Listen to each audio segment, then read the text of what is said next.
Majapahit Global, dibongkar oleh Kasih Kristus. Oleh Kristovita Wiloto, Chairman Strategik Indonesia. 1. Doa membuka tabir. Sejarah sering dibacakan dari buku buatan musuh. Namun di balik kepekatan dusta, terang Tuhan Yesus Kristus tetap bersinar. Matius 10 ayat 26. Jadi janganlah kamu takut terhadap mereka, karena tidak ada sesuatu pun yang tertutup yang tidak akan dibuka, dan tidak ada sesuatu pun yang tersembunyi yang tidak akan diketahui. 2. Artefak Majapahit di Afrika Timur. Tahun 2023, tim arkeologi internasional menggali reruntuhan kuno di pesisir Afrika Timur. Mereka menemukan batu upacara bertuliskan aksara mirip Kawi dan ukiran Surya Majapahit. Penanggalan karbon menunjukkan abad ke-14, tepat pada masa kejayaan Majapahit. Pertanyaan besar muncul, bagaimana mungkin lambang Nusantara ini terpahat jauh di benua lain? Apakah kapal-kapal Majapahit menyeberangi Samudra Hindia dan mendirikan koloni rahasia? Bila bukti ini sahih, maka Majapahit bukan hanya raksasa regional, melainkan kekuatan maritim global yang terlupakan sejarah. Pengkhotbah 1 ayat 9, apa yang pernah ada, itulah yang akan ada lagi, dan apa yang pernah dibuat, itulah yang akan dibuat lagi, tidak ada sesuatu yang baru di bawah matahari. 3. Jejak pelayaran Nusantara. Majapahit mewarisi tradisi Bahari Sriwijaya. Di musim angin muson barat, kapal dapat berlayar dari Jawa menuju Afrika melalui Selat Malaka, Teluk Benggala, dan Kanal Mozambik. Bukti linguistik menunjukkan kemiripan beberapa kata dalam bahasa Madagaskar dengan bahasa Jawa kuno. Ini menandakan hubungan purba yang lebih dekat daripada dugaan para ahli barat.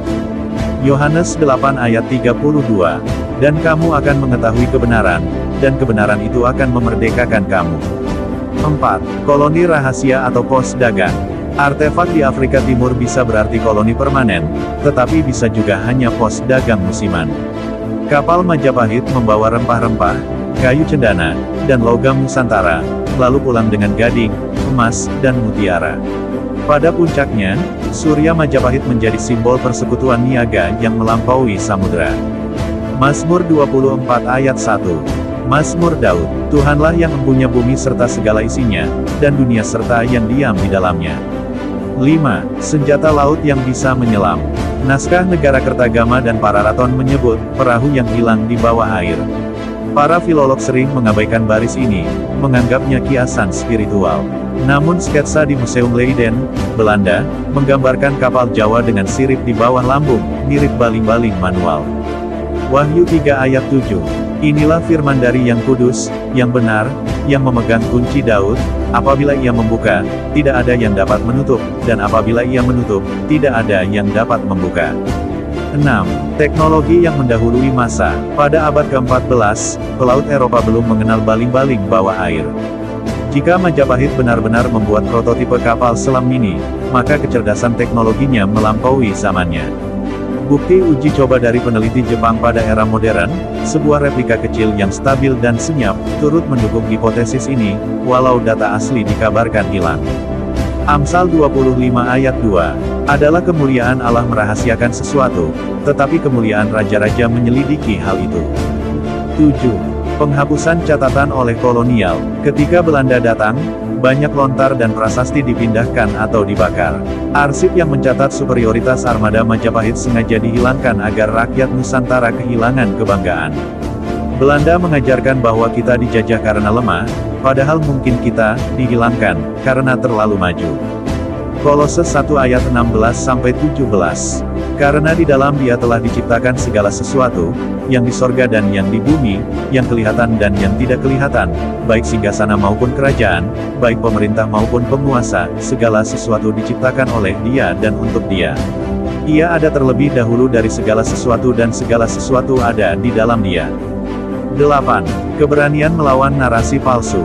Meneliti sejarah bukan sekadar memuaskan rasa ingin tahu. Ini adalah langkah melawan ketidakadilan narasi. Anak-anak Indonesia berhak tahu bahwa nenek moyangnya bukan bangsa kalah. Mereka bangsa pemenang yang disunat ingatan kolektifnya. Dengan demikian, keberanian untuk bermimpi besar bisa tumbuh kembali. Yesaya 55 ayat 11. Demikianlah firman-Ku yang keluar dari mulut-Ku, ia tidak akan kembali kepadaku dengan sia-sia, tetapi ia akan melaksanakan apa yang Ku kehendaki, dan akan berhasil dalam apa yang Aku suruhkan kepadanya.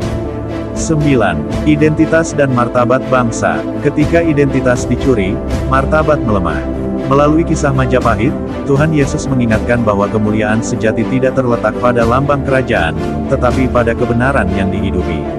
Sejarah semu menumbuhkan rasa rendah diri. Sejarah benar menumbuhkan rasa syukur. Yohanes 14 ayat 6. Kata Yesus kepadanya, "Akulah jalan dan kebenaran dan hidup. Tidak ada seorang pun yang datang kepada Bapa, kalau tidak melalui aku." 10. Kesempatan kedua bagi generasi muda. Generasi muda yang kini duduk di bangku SMP dan SMA memegang kesempatan kedua. Mereka dapat meneliti ulang naskah lama, membuat film dokumenter, serta membangun laboratorium laut. Bangsa yang mengetahui masa lalunya dengan jujur akan berani menulis masa depan. Markus 4 ayat 22. Sebab tidak ada sesuatu yang tersembunyi yang tidak akan dinyatakan, dan tidak ada sesuatu yang rahasia yang tidak akan tersingkap. 11. Mengapa dunia takut? Jika benar Majapahit memiliki kapal selam 600 tahun lalu, maka paradigma sejarah maritim dunia terguncang. Fakta ini menunjukkan bahwa inovasi besar dapat lahir di luar Eropa. Kekuasaan kolonial takut ketika bangsa jajahan mengingat potensi lamanya, karena ingatan itu mematahkan mentalitas kalah. 2 Korintus 13 ayat 8. Karena kami tidak berdaya melawan kebenaran, melainkan untuk kebenaran.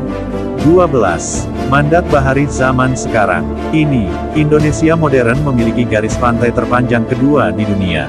Tuhan menempatkan kita di tengah jalur perlintasan samudera. Kebangkitan maritim bukan nostalgia, tetapi mandat.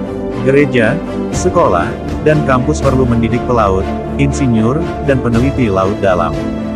Mazmur 33 ayat 12. Berbahagialah bangsa yang Tuhan menjadi Allahnya, suku bangsa yang dipilihnya menjadi milik pusakanya. 13. Pesan Tuhan Yesus untuk peneliti. Tuhan Yesus tidak hanya pemelihara jiwa, tetapi juga sumber segala hikmat. Ia memanggil para peneliti untuk menimba ilmu dengan rendah hati namun berani. Penelitian harus disertai doa agar setiap temuan memuliakan Allah dan memberdayakan sesama, bukan meninggikan ego. Matius 16 ayat 18. Dan aku pun berkata kepadamu, engkau adalah Petrus dan di atas batu karang ini aku akan mendirikan jemaatku dan alam maut tidak akan menguasainya. 14. Harapan di tengah kegelapan sejarah. Mungkin dokumen asli hancur, mungkin artefak tersimpan di ruang gelap museum asing. Namun harapan tidak padam. Kristus berjanji membawa terang sampai ujung bumi. Ia memakai guntur dan pelangi, kapal layar dan kapal selam, arkeolog dan murid SMP, untuk menyingkapkan kemuliaannya. Roma 8 ayat 28.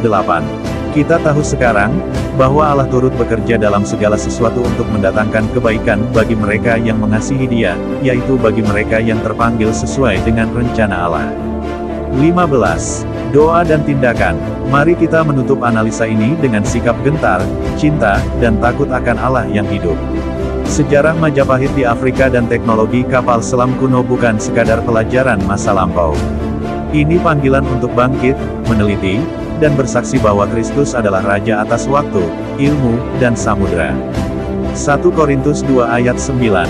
Tetapi seperti ada tertulis, apa yang tidak pernah dilihat oleh mata, dan tidak pernah didengar oleh telinga, dan tidak pernah timbul di dalam hati manusia, semua yang disediakan Allah untuk mereka yang mengasihi Dia.